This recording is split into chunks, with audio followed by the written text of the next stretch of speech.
Often we are told to dream big. The sky is the limit, and nothing is impossible.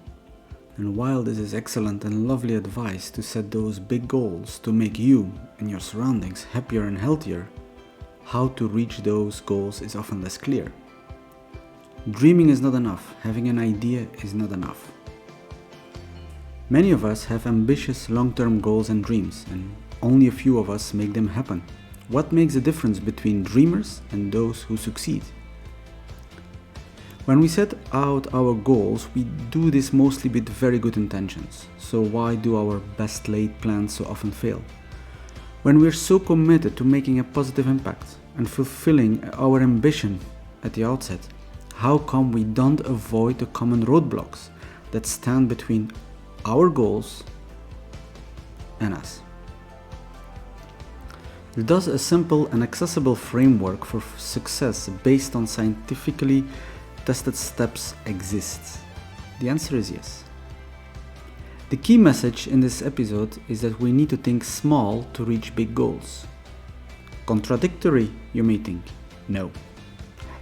Thinking small is not about reducing your ambitions.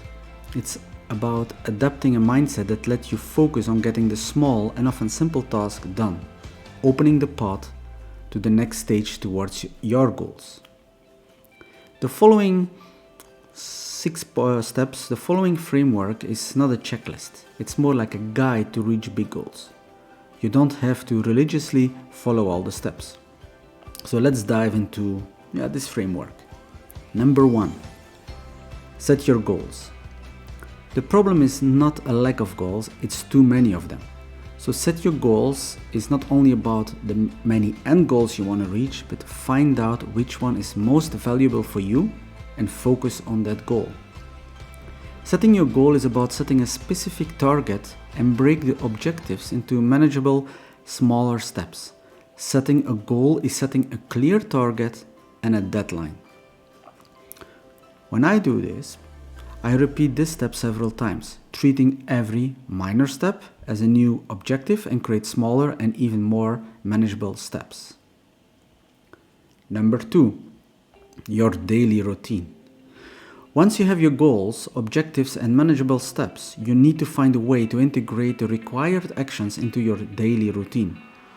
To succeed, you should create simple, precise actions, rules that reduce the mental effort required to stick to them.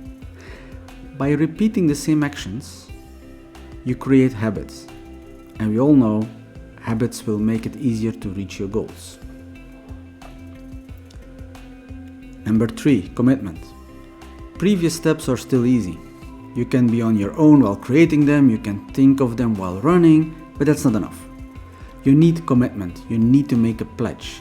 You have to ensure that it's linked to your main goal and the small steps you have created.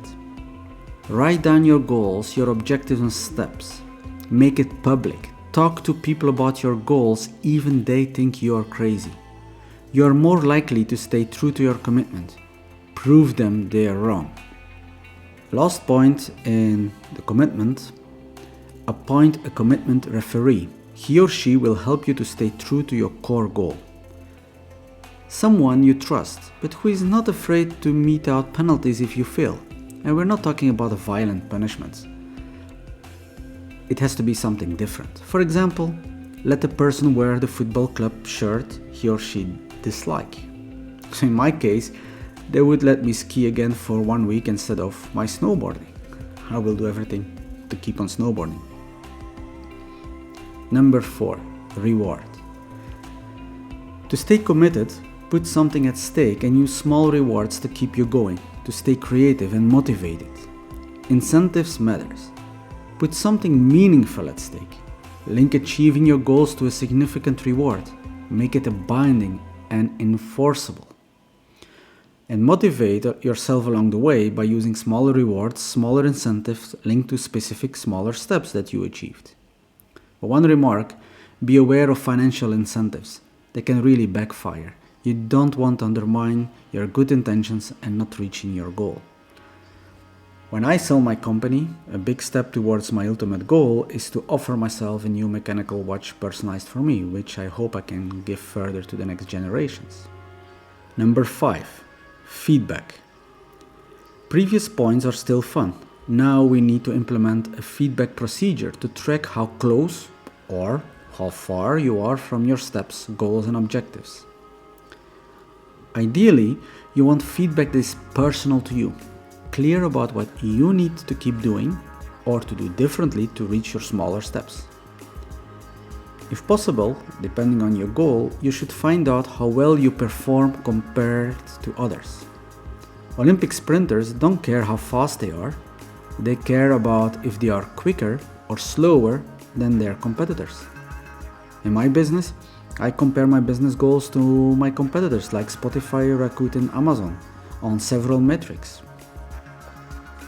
Those principles on feedback look obvious, and maybe you think, why am I listening to this episode? Well, consider how infrequently adequate feedback you get in the real world. Yeah, think about it for a second. Number 6, stick. This is more a rule, not a task. It's like a sine qua non. Stay focused, test different roads, different approaches, and celebrate successes, and repeat, and repeat, and repeat. If you want to stick at a long-term goal, you have to be prepared to put in the hours, to undertake effortful practice and learn from your successes and failures along the way. I have another podcast where I talk about the fail fast mantra debunked, and there we go a little bit deeper on what it means to learn from your failures. I'll put a link in the description. What often sets apart ordinary people from those who achieve great things is a unique blend of passion and perseverance. Sometimes it is called grit. So my conclusion: it is the small changes you make that will add up to something big. Small doesn't mean easy. It requires focus, dedication, and effort. But over time, it will pay off. Reaching your ultimate goal requires you to admit to yourself that you do not always know what works best, and that you need to try out new paths and learn from them. By breaking up big goals into a set of manageable steps, seeking feedback against a set of alternative approaches, you can reach something big. I spend a small amount of time weekly reflecting on what I have done and what I have learned, and it pays dividends in the long term. If you want to go deeper into this subject based on science, I recommend reading the book Thinking Small, Reaching Big. I will add a link to the description. The book comes with other real-life examples explaining the science behind it and how you can implement it. Lots of people have amazingly ambitious long-term goals. A few make them happen. Are you one of them? Are you one of the few? Tell me in the comments what roadblocks you have or what successes you reach with taking smaller steps first.